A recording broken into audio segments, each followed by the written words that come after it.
Hey everyone, welcome to Module 5. This module is all about what I call recalibrating relationships.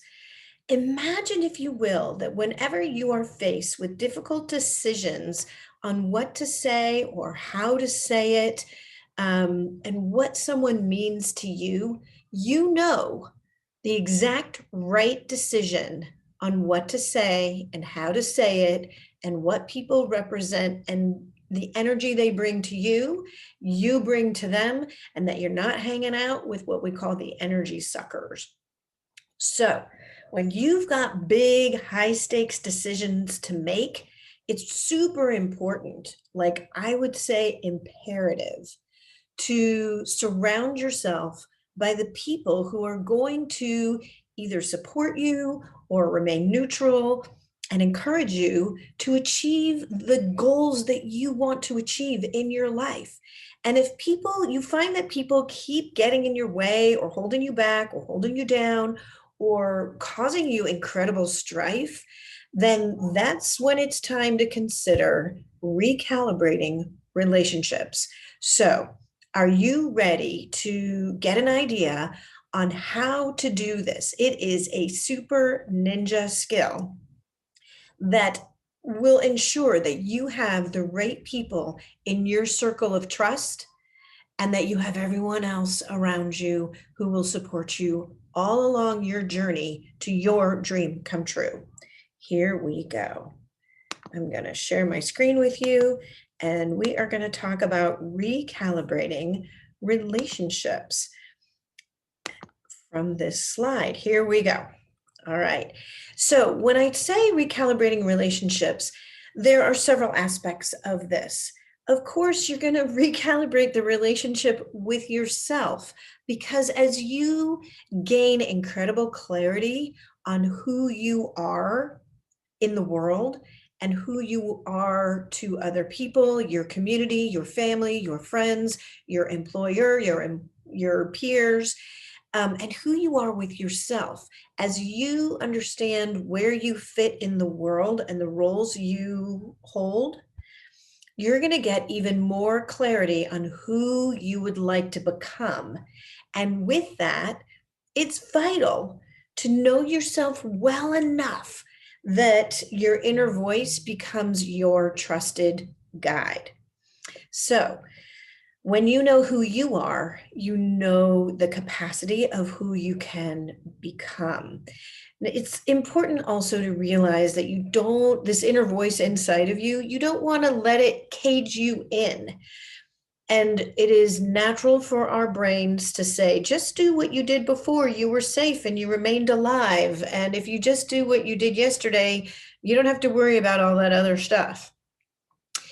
However, what occasionally happens is we gain this, I'll call it a cage, or we create this thick skin or this concept that we're not good enough to meet other people's expectations. So when you have clarity on who you are and who you wish to become, what you think other people might be thinking does not change your behavior. So that's the goal. Take action and make decisions based on what's right for you and your family, not what you think other people might be thinking. Oh, I shouldn't wear this. That person might not like it. Oh, I shouldn't say that. That person might think something or another if I speak my mind. And sometimes we find ourselves being small or invisible or holding back and not being in our authentic truth, maybe not sharing your true voice, which is so valuable. You matter. What you say and do matters. We need your voice. We need your valuable voice. And if you're holding it back or too uncertain based on what you think other people might be thinking, then how are you supposed to become the person that you were intended to be? So, what I say is, where are your Wonder Woman cuffs and shield? Why do you care what other people might be thinking? And how would you change your behavior based on that? So it's important, again, to gain complete clarity on who you are and the mission and the goals that you're trying to achieve, so you don't get sidetracked and so you don't get misled, so that you're doing what's right for you and your family. So the most important relationship that you have is with yourself first.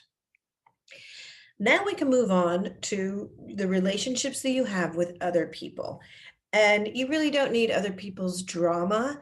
So when you're hearing their stories, think, is this their drama? Are they superimposing it on you? Are you giving them the responsibility to manage your happiness?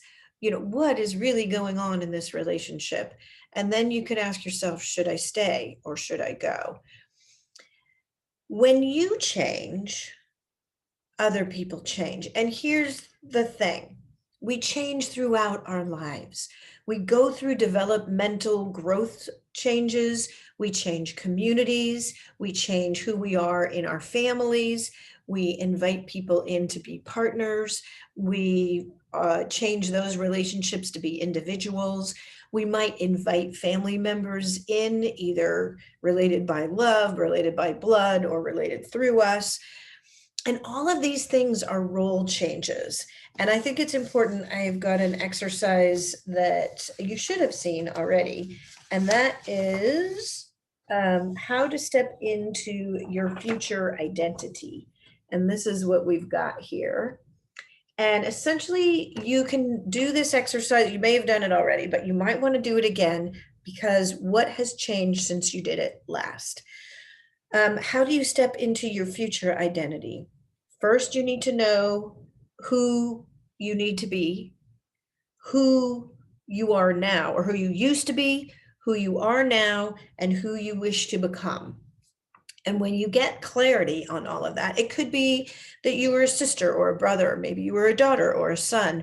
Were you a friend? Were you an aunt? Were you a cousin? Were you an employee? Were you a student? Were you a musician? Were you an athlete? So all of those things, those are your roles. And I'll take the example of an athlete.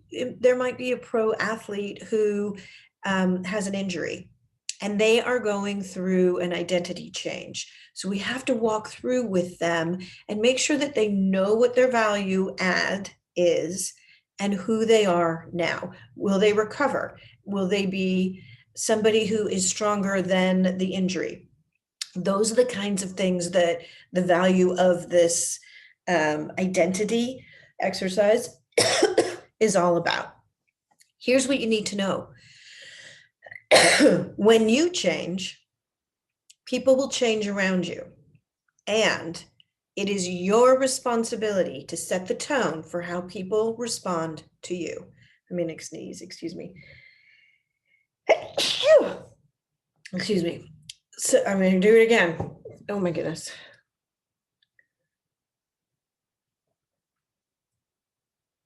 I've got soda water and juice, and that solved it. Okay, so what I want to impress upon you is that it is your responsibility to manage your happiness and who you are in the world. It's as if you were a balloon drifting in the wind. And if the wind blows in the direction that you want, then you're happy. And if it blows you in the direction that you didn't want, then you're unhappy. Well, this is an external impact. And it's important for you to realize that you have influence over that happiness dial, that intention dial, and who you wish to step into becoming. The other aspect of that is the people's response around you. And it seems like people should just get it. And why can't they just be practical? And why can't they just be compassionate? And why can't they just understand? No one can understand you like you do. And because of that, it is actually your responsibility to set the tone for how people respond to you, so that they are not assuming and they are not just using demographics to determine what they think you should be, how they think you should be behaving. It's up to you to say you are the leader and you will carve your own path in life. It's your job. It's also important to remember to take what you need and leave the rest behind, because it is not your responsibility to handle other people's happiness either. You can help them and guide them, and I will show you ways to do that in a little bit here, because that's what makes us feel valued and valuable. But take what you need and leave the rest behind on what you're carrying on your journey. And it's important to be able to identify and deal with other people's issues. First, to realize, is whatever they're confronting you with your issue, or is it their issue? Then you can start to differentiate who should be resolving this and how you can be a strong support. Surprisingly, when you go through an identity or a role change of any kind, I'll use a client that I have, for example. She was an individual and she was an immigrant. And so she was starting here. Then she's a niece and she was a sister, and she then became a student, and then she became a teacher, and then she became a girlfriend, and then she became a fiance, and she became a wife, and she became a mother, and then she became a an ex-wife, and then she became an aunt. And so there's all these things happening in her life. When those things happened, like, I'll give you a big impact. If somebody is in a partnership and that partnership changes either through death, a separation, a divorce, a breakup, whatever it is, some people lean in and say, oh my God, I'm so sorry that that didn't work out the way that you wanted it to. And other people lean all the way out. So what happens, and I'm going to use divorce as an example, when there's a divorce, people don't know what to do. They were friends with both of you, and now they don't know where their loyalty or values lie, and who are they supposed to be friends with, and how can they be friends with both? And we watch these things on TV or in movies, and it just doesn't work smoothly. So if you give them a very clear and fair path, that's how it works smoothly.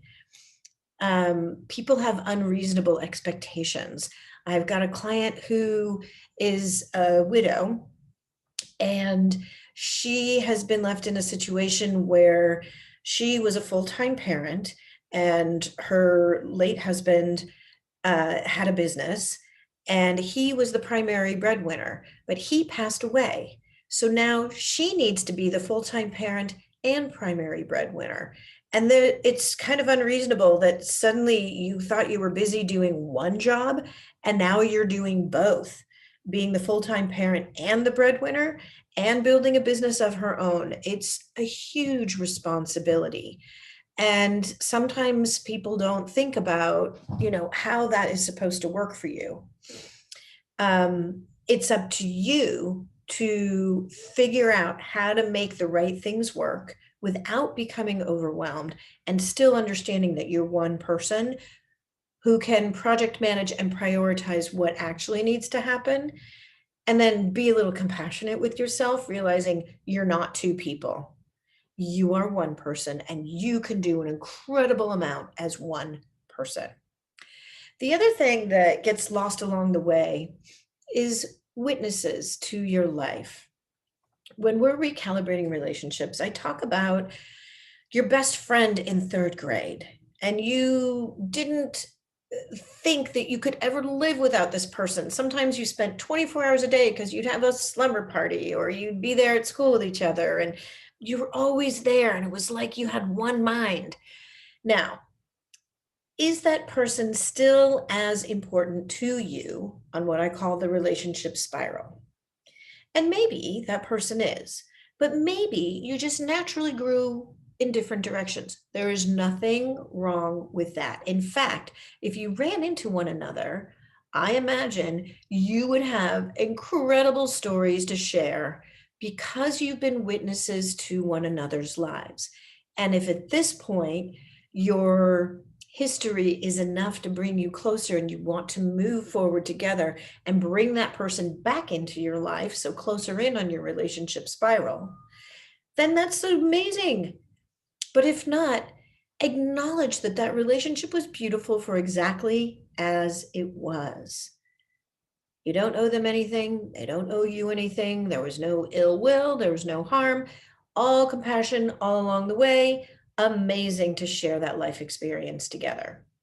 Now, if you're the one leaning in or leaning all the way out, realize the value of maintaining witnesses to your life. And just think about that before somebody gets thrown out too far on a relationship spiral. And make sure that you're not blaming yourself when things change. You can like indulge in the pain and the emotion, but you don't need to wallow in it. You don't need to get angry and push everyone and everything away, because the reality is you need to know what an experience or that person represented to you. And then again, just like grief or traumatic experiences, identify the treasure in that and honor it. So when you hold that, it doesn't have a hold on you. Because you want to make sure that you have the capacity to move forward. And the other thing that people do is they make deals that we don't need to keep. I'll give you an example that my husband had a car that he really loved. And when he passed on, I brought the car to the mechanic, and the mechanic said it is not uncommon that one partner may have a vehicle or a hobby of any kind that they think, oh, when I die, my spouse is suddenly going to become a fanatic about it, being interested in it. And the mechanic was so thoughtful in this because he was saying, don't feel obligated. I obviously did try, and I do enjoy the car but I have a different interest in it than he had. And also make sure that you don't need to feel obligated to attempt to meet other people's agendas. Some people pretend that this identity change didn't happen. So for you who have gone through where you were a partnership and now you're an individual, that's a little uncomfortable sometimes. And sometimes people say things that they don't really intend. What's important is to understand the meaning behind the message. So what did they say and what did they really mean? And instead of, getting hit with words that might be hurtful, realize what they really intended in all of that so that you don't feel backlash for doing the right thing for you. Some people want to allow your past to be in the past, but it did happen. It was true and real and valuable. So take what you need and leave the rest behind. Some relationships are never the same. What I want you to get from all of this is to understand that you don't have to burn bridges. Be compassionate, understand the intention of this relationship, see where it fits in your life right now, and go big picture. It's probably important to have this person in your life in some capacity, even if they turn out to be like that third grade best friend that you don't really access very often anymore. So how to know what to do when relationships change when you do. So the Greater Good Science Center in Berkeley says the first most important thing is, of course, acceptance and forgiving. So forgiving means, and this is sort of what I was saying before, discover the meaning behind the message. And if you need to change the narrative, feel free to do that on your own terms. Maybe this is about you and it's your issue and it's not their issue. Then it's appropriate to work it through in your own self. Write about it, meditate on it, draw it, paint it, dance it out, and create a clear goal aligned with your core values. And then identify the steps to achieve those goals. That's how you move forward. And the Greater Good Science Center talks about self-compassion by being mindful. Remember that you're not alone and be kind to yourself. So when people say things, and I mean, oh my God, we could take a whole day to talk about stories about things people have said, which are like the, well, what did you just say to me? How did you think those were words that should come in my direction kind of things? But how do you respond to other people's comments? The intention that I want to share with you here is that you could run like the wind. But where is that going to leave the relationship that you have worked on together for so long? It leaves it hanging. It's, ghosting that situation. And in reality, you can't run from yourself. So again, it's think big picture and think about what would you like to have happen in the long run? Is this somebody who it's really time to cut and run? Or is this someone who you realize that in the future, they may actually be able to connect with you again in a healthy way and be the camaraderie that you need moving forward because you have this one precious life to live. Now the question comes up of how do you get what you want from others? And I talk about other people's currency. I've just been working on this with a group of people today. And it's like, well, does this sound manipulative? That's not the intention here at all. What I'm talking about is discovering other people's core values and their motivation. And my example is sometimes people value their perception in the eyes of the community. And the way that I'm going to give you an example of this, I have a client who really wanted to build the relationship between her in-laws and her children. So this is a grandparent-grandchild situation. And you know what she needed? She needed 3 hours without the kids to go run some errands and do some things for herself.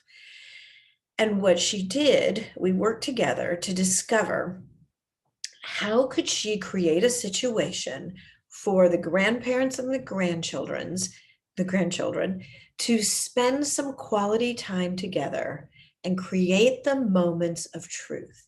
And what we came up with was a very simple cooking project and a very simple art project. And then she brought that, she got the okay from the grandparents and the kids, got them excited about it, got all the ingredients, brought everything over and the supplies, brought everything over to the grandparents' house, dropped everybody off, and asked them to take some pictures of the day. Now, this no longer became a babysitting situation. This became an opportunity to build a relationship between grandparents and grandchildren and create those gorgeous moments of truth in life that we all love to celebrate. And one, by doing it, and two, by taking pictures of the actions that they shared together. They then got to post that to their community, to their religious organization, and what's more, the mother got to take those pictures and create a beautiful memory that she got to then gift to the grandparents, and she got 3 hours of free time. Whoop, whoop.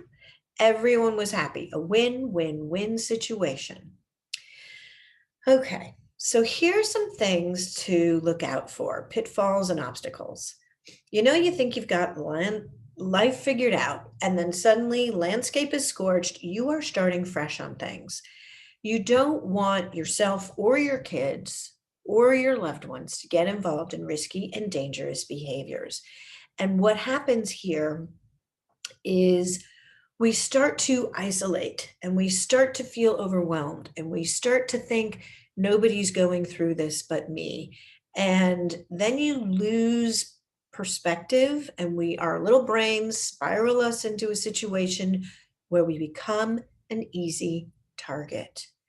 And it is hierarchy of human nature, especially, well, it's with everyone. I was going to identify one age group, but it's everybody.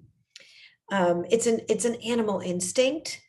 Um, so it's important to make sure that wherever you're at, if you're feeling lost, lonely, weak, isolated, what are you going to do so that you don't feel like the victim or bullied? And it's important to identify those moments in your life so that you can put a stopgap in there, so that you can put a surrogate in there, so that you can phone a friend in there, so that you're not putting yourself in a situation where you might be at risk. Got it? Here's another one to look out for. I call them subscription friends. And these are people who, when you become friends with them, there's a risk of losing the friendship or getting canceled if you don't play by their set of rules. Now, part of that is a culture of accepted norms. You've got to determine when it's gone too far. And in some cases, like if you're with the group and you have to show up and act a certain way or do certain things so that you would then be in the loop as to when the next meeting is going to be. So do you see how it's like you have to do this to keep up with the group? I'm not a huge fan of subscription friends. It doesn't feel authentic to me. You might get authentic friends from the group, but realize that, if you're not feeling like you're in your core set of values, and remember we did that value exercise, that is something to consider. Are these people that should be further out on your relationship spiral? Another thing to look for, yourself and others, is oftentimes, and boy, we've seen this story time and time through time, the powerful people, the popular people, those who are achieving social status for one reason or another. And oftentimes, this popularity is not because they're generous and kind and have goodwill, but it's because they are powerful people. So you could replace the word popular with powerful. And if it makes sense that people are remaining in their good graces with this powerful person because they're in fear that they may be the next target, that's someone we need to navigate a little bit further away. And you have to be very careful about how you do that because you don't want to be their next target. So these are pitfall people to look for. Another story I've been working on with a client recently was the fact that she was feeling hurt by the things that people were saying to and about her. And what came to mind was the reality of this. If the delivery person came to your door and delivered a package and asked you to sign for the package, wouldn't you check to see that it was addressed to you before you signed for something and accepted the package? Right. So do the same thing when people are sending you gifts or messages that are not intended for you. If someone is saying something hurtful or harmful, it cuts easily. But if you realize that is them dealing with their own drama and it really has nothing to do with you, then you will strengthen your inner support and adversity and resilience. And don't sign for the gifts you don't want.